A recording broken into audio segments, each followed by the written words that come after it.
তাল থাকতে থাকতেই যদি তালের পিঠা না খাওয়া হয় তাহলে কি হয়? তাই আজকে খুব সহজভাবে বানিয়ে দেখিয়ে দিব তালের পিঠা। আর এই তালের পিঠাটা আমার দেখানো প্রসেসে বানালে খুবই সফট আর খেতে অনেক বেশি মজার হবে। আসসালামু আলাইকুম ভিউয়ার্স, এখানে আমি একটা তাল নিয়েছি। তালটাকে আমি এখন ছিলে নিচ্ছি। তালটাকে ছিলে নেওয়া হয়ে গেলে আমি কেচি দিয়ে তালের আঁশগুলো কেটে নেব। তারপরে এই তালের থেকে পিউরি বের করে নেব। তালের থেকে যে পিউরিটা বের করব সেই পিউরিটা দিয়েই কিন্তু আমি আজকে পিঠাটা তৈরি করে দেখিয়ে দেব। তো পিঠাটা তৈরি করে নেওয়ার জন্য আমি একটা বড় বোল নিয়েছি। তার মধ্যে নিয়ে নিলাম 1 কাপ পরিমাণে তালের পিউরি, নিয়ে নিলাম 2 কাপ পরিমাণে চালের গুঁড়ি। এখানে ভেজা চালের গুঁড়িটা আমি ইউজ করেছি, আপনারা চাইলে শুকনা চালের গুঁড়িটাও ইউজ করতে পারেন। 1/2 কাপ ময়দা, 1 কাপ নারিকেল আর 4টা কলা।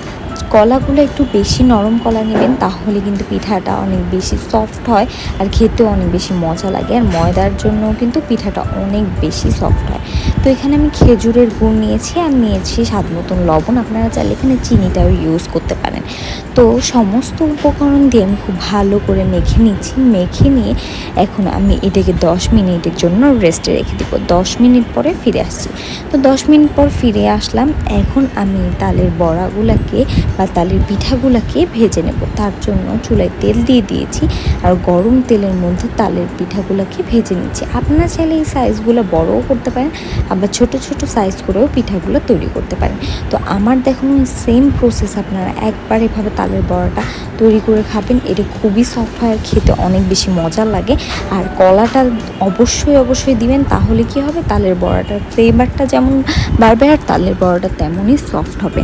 তো আমার রেসিপিটা কেমন হয়েছে অবশ্যই কিন্তু কমেন্টস করে জানিয়ে দিবেন। ভালো লাগলে একটা শেয়ার করে দেবেন। তো দেখেন আমার তালের বড়াগুলো কিন্তু ভাজা হয়ে গিয়েছে। এখন আমি একটা প্লেটে তালের বড়াগুলো তুলে নিয়েছি। তো এক এক করে আমি আমার সমস্ত তালের বড়া তুলে নিয়েছি। তো দেখেন এখানে আমি অনেকগুলা করে তালের বড়া তৈরি করে নিয়েছি। আর এখন আমি আপনাদেরকে একটা ভেঙে দেখিয়ে দিয়েছি এটা কতটা সফট হয়েছে। তো দেখেন এটা কিন্তু অনেক বেশি সফট হয়েছে আর খেতে কিন্তু অনেক বেশি মজার হয়েছিল। তো এই পর্যন্ত সবাই ভালো থাকবেন, সুস্থ থাকবেন। আল্লাহ হাফেজ।